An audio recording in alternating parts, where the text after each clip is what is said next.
So today we're comparing the brand new Pixel 2 XL with the Oneplus 5, which on the face of it might seem like a bit of an odd comparison to make, but as we head through it, it'll start to make more sense. So to kick things off, we're going to very quickly summarize some of the main pros and cons of buying each smartphone. The first thing to notice about both of these smartphones is that neither supports wireless charging and neither has an SD card slot. Now these are both kind of disappointing, and the SD card slot is normally removed in order to encourage people to buy the higher storage option, which are normally quite a bit more expensive than the base models. One thing they both have in common is fantastic fingerprint scanners that are not only well positioned, unlike perhaps the S8 or the Note 8, but also they're very fast to unlock. You can feel for them and your fingers will naturally fall in place on top of them. It also has dual front-facing stereo speakers, which frankly speaking, both in terms of volume and fullness, put the Oneplus 5's little one in the corner to complete shame. It's IP67 water resistant, which is not great considering it's late 2017 and most phones have IP68, but taking a look at the Oneplus 5, that has no certification whatsoever. Now some people who've actually tried using the Oneplus 5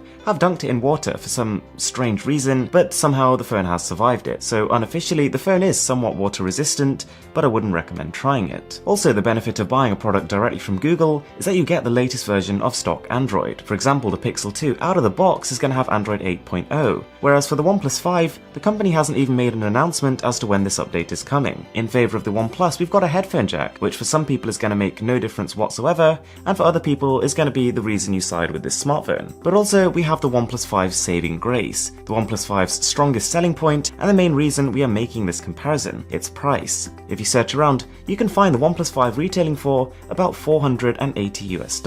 Now compare that to the same capacity Pixel model, and that's going to cost you $850. So let's talk about screens, and this is really where it starts to get quite interesting. The OnePlus 5 has a 5.5-inch 1080p AMOLED display, and it's really bright, really vibrant. In contrast, we've got the Pixel 2 XL with a 6-inch 2880 by 1440 display. Now this is a higher resolution display, which is also, even though it's a larger screen, a fair bit higher in terms of pixel density. So yes, it is a sharper display, but can you really tell? And I'm going to say for the average consumer, the answer is no. Now when you look at these two phones side by side, you'll notice they've got a completely different form factor. Whilst the Google Pixel is adopting something they call a full screen display, in a similar vein to what we've seen on the Note 8 or the S8, or even the LG V30, the OnePlus 5 plays it a bit safe. In terms of its design, especially from the front of the phone, it almost looks like a phone from yesteryear. It fits in probably better with flagship phones from 2016 than it does with ones from this year. So in that sense, we've got to give some credit to the Google phone. However, whilst Google markets this as a full-screen smartphone, you'll notice its screen-to-body ratio is only just over 76%. Compare that to the OnePlus 5's 73%, and actually you realise there's barely any difference at all. The fact of the matter is the Pixel 2 XL, whilst it has a longer display, the rather apparent bezels around the top, bottom,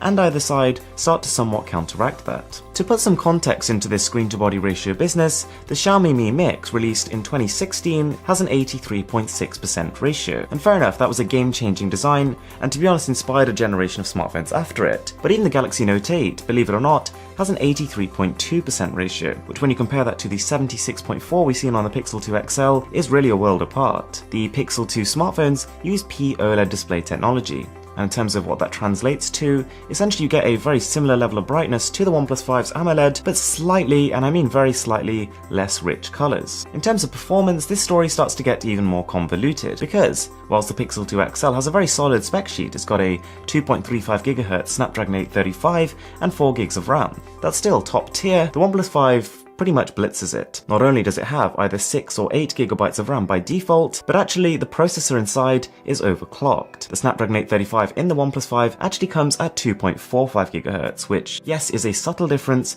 but is enough for it in terms of benchmarks and other applications to slightly pull ahead. Now notice also that because the OnePlus 5 has less pixels to push on its display, everything automatically is just going to perform better. However, in terms of UI responsiveness, in terms of fluidity, both phones seem completely on par, aka these are probably two of the fastest phones to use right now, and that's great news. The battery capacities of the two phones are really rather similar. The OnePlus 5 has 3300 mAh, whereas the Pixel has 3520. But bear in mind the OnePlus 5 has a smaller display as well as less pixels to push, but more or less they're going to be very much on par, and you wouldn't buy one phone over the other just because of its battery. So just before we get onto a camera comparison, we are trying incredibly hard to hit 700,000 subscribers by the end of this month, so if you could support me by subscribing, I would really appreciate it.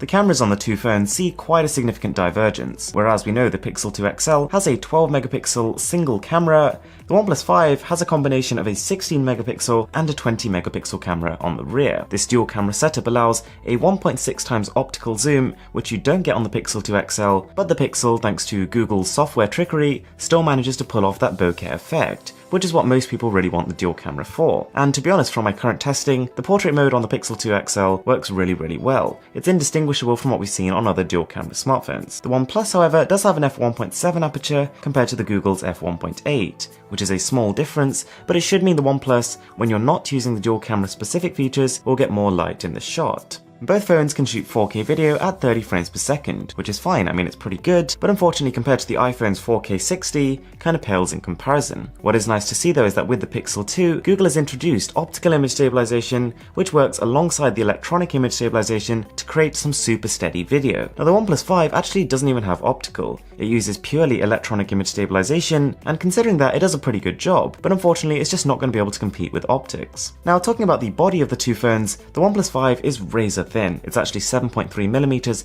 at its thickest point, and it actually gets much thinner at the edges. So because of that, it cups very nicely in the hand, and is also far thinner and far lighter than the Pixel 2 XL. Aesthetically speaking, I do like how the Pixel 2 XL has this two-tone finish. I like the black and the white, and I think the orange power button is gonna take a bit of getting used to, but it is a nice touch. Having said that, I think compared to the OnePlus 5's design, especially when looking at the rear and the OnePlus 5's matte, soft to the touch finish, I think the OnePlus 5 takes it. It's very subtle, it's clean, and the best bit, it's practical. It doesn't attract fingerprints. Having said that, from the front, the Pixel 2 XL is going to take it, because whilst it isn't the best full screen display we've seen, it is still a full screen display, and essentially you're comparing that to something which really does look like it belongs last year. Right, so to try and reconcile all of this, to try and bring it together into a conclusion, the OnePlus 5 is a far cheaper phone than the Pixel 2 XL, but for the most part, it's difficult to tell. In terms of performance, in terms of camera, in terms of battery life, these two phones are very much in the same ballpark. The only ways in which the Pixel 2 XL actually pulls ahead are really in terms of display resolution and also Google's specific software features, such as the ability to take portrait mode with the front camera, such as the ability to use Google Lens,